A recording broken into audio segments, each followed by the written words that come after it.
Police ആസ്ഥാനത്ത് AIG VG Vinod കുമാറിന്റെ സ്വകാര്യ വാഹനം ഇതര സംസ്ഥാന തൊഴിലാളി ഇടിച്ച സംഭവത്തിൽ വിചിത്ര നടപടിയുമായി തിരുവല്ല പോലീസ്. പരിക്കേറ്റ കാൽനടയാത്രക്കാരനെതിരെ കേസെടുത്തു. കാർ ഡ്രൈവറുടെ മൊഴിയുടെ അടിസ്ഥാനത്തിലാണ് കേസെടുത്തത്. AB ജയശങ്കർ വിവരങ്ങളുമായി ചേർന്നു. ജയശങ്കർ, എന്താണ് സംഭവം?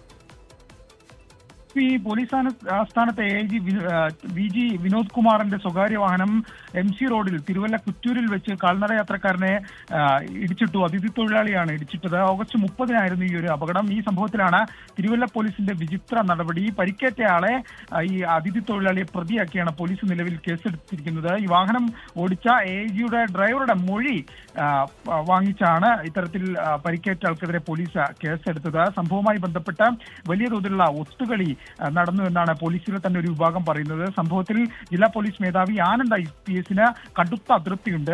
ജില്ലാ പോലീസ് മേധാവി പോലും അറിയാതെയാണ് ഇത്തരത്തിൽ തിരുവല്ലയിലെ ഒരു സംഘം പോലീസുകാർ മുൻ ജില്ലാ പോലീസ് മേധാവി കൂടിയായ VG വിനോദ് കുമാറിന് വേണ്ടി ഒത്തുകളി കളിച്ചതെന്നാണ് ഒരു ആക്ഷേപമുള്ളത്. എന്തായാലും ജില്ലാ പോലീസ് മേധാവി ഈ അതൃപ്തിയുടെ തന്നെ പശ്ചാത്തലത്തിൽ ഈ സംഭവത്തിൽ നേരിട്ട് ഇടപെട്ടിട്ടുണ്ട്. അദ്ദേഹം കേസ് ജില്ലാ ക്രൈംബ്രാഞ്ചിന് നിലവിൽ വിട്ടിട്ടുണ്ട്. ഈ കേസുമായി ബന്ധപ്പെട്ട അന്വേഷണം ജില്ലാ ക്രൈംബ്രാഞ്ച് നടത്തട്ടെ എന്നാണ് SP-യുടെ നിലവിലെ തീരുമാനം. അങ്ങനെ ഈ കേസ് ക്രൈംബ്രാഞ്ചിന് വിട്ടു. വളരെ വിചിത്രമായ ഒരു നടപടിയാണ് അശ്മി. ഇങ്ങനെ വാഹനാപകടത്തിൽ പരിക്കേറ്റ ഒരാൾക്കെതിരെ ഈ വാഹനം ഓടിച്ച ആളുടെ മൊഴിയുടെ അടിസ്ഥാനത്തിൽ കേസെടുക്കുക എന്നത് പറഞ്ഞ് കേട്ടുകേൾവില്ലാത്തൊരു കാര്യമാണ്. അത്തരത്തിലൊരു ഇടപെടലാണ് ഇപ്പോൾ എന്തായാലും മുൻ ജില്ലാ പോലീസ് മേധാവിയും നിലവിൽ പോലീസ് ആസ്ഥാനത്തെ ക്രമസമാധാന ചുമതലയുള്ള AIGക്കും വേണ്ടി തിരുവല്ലയിലെ പോലീസ് നടത്തിയിരിക്കുന്നത്. ഈ വിഷയവുമായി ബന്ധപ്പെട്ട് അദ്ദേഹം മുൻപ് ജില്ലാ പോലീസ് മേധാവിയായിരുന്ന ഒരു ഘട്ടത്തിലെ സ്വാധീനം ഉപയോഗിച്ചാണ് ഇത്തരത്തിൽ അനധികൃത ഇടപെടൽ നടത്തി സ്വന്തം ഡ്രൈവറെ രക്ഷിച്ച് ഈ പരിക്കേറ്റ ആൾക്കെതിരെ കേസ് ഉൾപ്പെടെ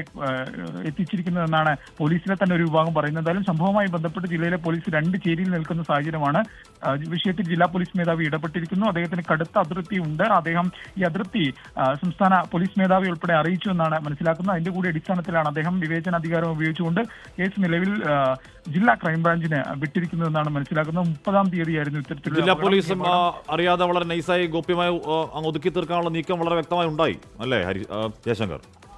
അശ്മി, അത് തന്നെയാണ്. പ്രത്യക്ഷമായി നോക്കുമ്പോൾ തന്നെ ഈ ഒതുക്കാൻ ശ്രമിച്ചു എന്നത് വ്യക്തമാണ്. കാരണം ഒരു മുൻ ജില്ലാ പോലീസ് മേധാവിയായിരുന്ന ഇപ്പോൾ നിലവിൽ ക്രമസമാധാന ചുമതലയുള്ള AIGയുടെ ഡ്രൈവറുടെ സ്വകാര്യ വാഹനം AIGയുടെ സ്വകാര്യ വാഹനം തിരുവല്ലയിൽ വെച്ച് ഒരു അതിഥി തൊഴിലാളിയെ ഇടിക്കുന്നു. അദ്ദേഹം മലയാളിയല്ല, ഇങ്ങോട്ടേക്ക് തൊഴിൽ തേടിയെത്തിയ ഒരു സാധാരണക്കാരനാണ്. അദ്ദേഹത്തെ ഇടിക്കുന്നു, അദ്ദേഹത്തിന് പരിക്കേൽക്കുന്നു, അദ്ദേഹം ആശുപത്രിയിൽ ചികിത്സ തേടുന്നു. ആ ഒരു ഘട്ടത്തിലാണ് ഈ വാഹനം ഓടിച്ച അപകടമുണ്ടാക്കിയ ഡ്രൈവറുടെ മൊഴി എടുത്തുകൊണ്ട് ഈ പരിക്ക് പറ്റി ആശുപത്രിയിൽ കിടക്കുന്ന പാവപ്പെട്ട ഒരു അതിഥി തൊഴിലാളിക്കെതിരെ കേസെടുക്കുന്ന ഒരു സാഹചര്യത്തിലേക്ക് പോയത്.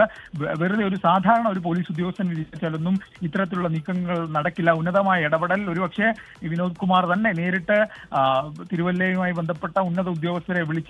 അങ്ങനെ ഒരു ഇടപെടലിന്റെ അടിസ്ഥാനത്തിലായിരിക്കാം ഒരുപക്ഷെ ഈ കേസ് വന്നതെന്നാണ് പോലീസിലെ ഒരു വിഭാഗം പറയുന്നത്. എന്തായാലും സംഭവവുമായി ബന്ധപ്പെട്ട് ജില്ലാ പോലീസ് മേധാവി കടുത്ത നടപടികളിലേക്ക് കടക്കുകയാണെന്നാണ് മനസ്സിലാക്കുന്നത്. കാരണം ഇങ്ങനൊരു അപകടമുണ്ടായ വിഷയം ഉൾപ്പെടെ ജില്ലാ പോലീസ് മേധാവി അറിഞ്ഞിട്ടില്ല. വിവാദമായതിന്റെ പശ്ചാത്തലത്തിൽ ജില്ലയിലെ തന്നെ ഒരു വിഭാഗം പോലീസുകാരാണ് ഇത്തരമൊരു വിഷയം ജില്ലാ പോലീസ് മേധാവിയുടെ മുന്നിൽ ചൂണ്ടിക്കാണിച്ചത്. അങ്ങനെയാണ് അദ്ദേഹം ഏറ്റവും ഒടുവിൽ വിഷയം ക്രൈംബ്രാഞ്ചിന് വിട്ട് ഒരു നിഷ്പക്ഷ അന്വേഷണം വേണമെന്നൊരു തീരുമാനത്തിലേക്ക് എത്തിയത്. അദ്ദേഹത്തിന് ഈ വിഷയത്തിൽ കടുത്ത അതൃപ്തി ഉണ്ടെന്ന് തന്നെയാണ് അദ്ദേഹവുമായി ബന്ധപ്പെട്ട വൃത്തങ്ങൾ അറിയിക്കുന്നത്. കാരണം ഒരു ജില്ലയുടെ പൂർണ്ണ ചുമതലയുള്ള ഒരു ജില്ലയെ ഭരിക്കേണ്ട ജില്ലാ പോലീസ് മേധാവി അറിയാതെ പോലീസ് ആസ്ഥാനത്തെ ക്രമസമാധാന ചുമതലയുള്ള AIG ഇത്തരത്തിൽ ജില്ലയ്ക്കുള്ളിൽ കയറി ഇത്തരം സ്വാധീനം ചെലുത്തിക്കൊണ്ട് കേസ് ഒതുക്കാൻ ശ്രമിക്കുമ്പോൾ അത് വലിയ പ്രശ്നം ജില്ലയിലെ പോലീസിനുള്ളിൽ നടക്കുന്നുണ്ട്. അതൃപ്തി കേസൊന്നും പുതിയ കാര്യമൊന്നും ആയിരിക്കില്ല. പക്ഷേ ഇടിച്ചിട്ട കാൽനട യാത്രക്കാരെതിരെ കേസെടുക്കുക എന്നൊക്കെ പറഞ്ഞാൽ അത് കുറച്ച് കടുപ്പോ അത്രേ പറയാനുള്ളൂ. അപ്പോൾ എന്താണ് ഉണ്ടായതെന്നും ഒതുക്കാനുള്ള നീക്കം എങ്ങനെയൊക്കെ നടന്നുവെന്നും എന്തിനായിരുന്നു ആ നീക്കമെന്നും എന്നൊക്കെ അന്വേഷണത്തിൽ വ്യക്തമാവട്ടെ. വാർത്ത പുറത്തു വന്ന പശ്ചാത്തലത്തിൽ ലോകത്തെവിടെയായാലും ഏത് സമയത്തും 24 വാർത്തകളും ഓഗ്മെന്റഡ് റിയാലിറ്റി പാക്കേജുകളും എക്സ്പ്ലെയിനറുകളും വിശദമായി കാണാൻ ഞങ്ങളുടെ YouTube ചാനൽ നിങ്ങൾക്ക് സബ്സ്ക്രൈബ് ചെയ്യാം.